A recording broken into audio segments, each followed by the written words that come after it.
Let's put it to the test, shall we? See who the cowards are. I reckon we've been missing each other for a while now, he said sarcastically, tongue in cheek, putting emphasis on the word missing and implying she had been avoiding him. The rest of his gang sniggered.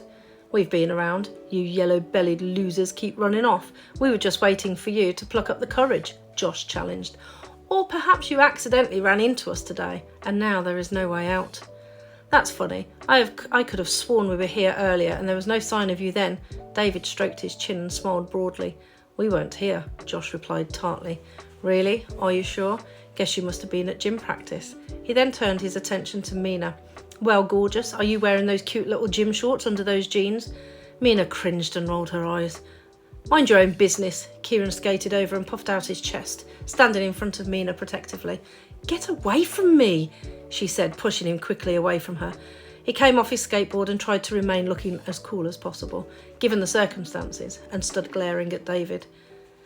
She didn't need anyone's protection, especially some boy. How embarrassing. Like she needed him to stand up for her. She hated men who felt the need to look after women, as if. I skip gymnastics nowadays.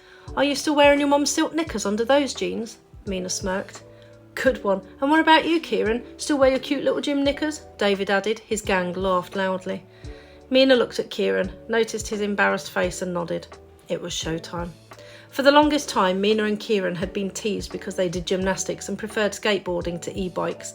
The time for talk was over. It was time to show these jokers a lesson and leave them under no illusion of what they could do. Mina shot a stern look at Kieran, nodded, then glared at David. Whatever happens over the next few minutes, try not to cry, won't you? I just can't stand men who cry, Mina smiled sweetly.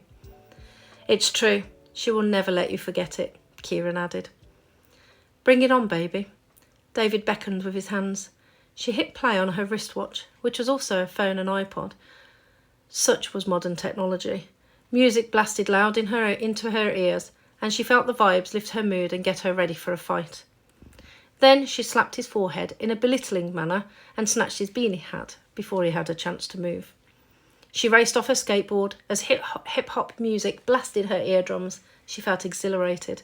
She swerved expertly along the park, dodging people, doing hippie jumps, jumping over benches, skating to show off along rails. She was good, and there was no denying it. Kieran followed her, both doing fancy pivot jaywalks and endovers in between the bikers who grew nervous of the speed and closeness, intimidating them, making them wobble and lose their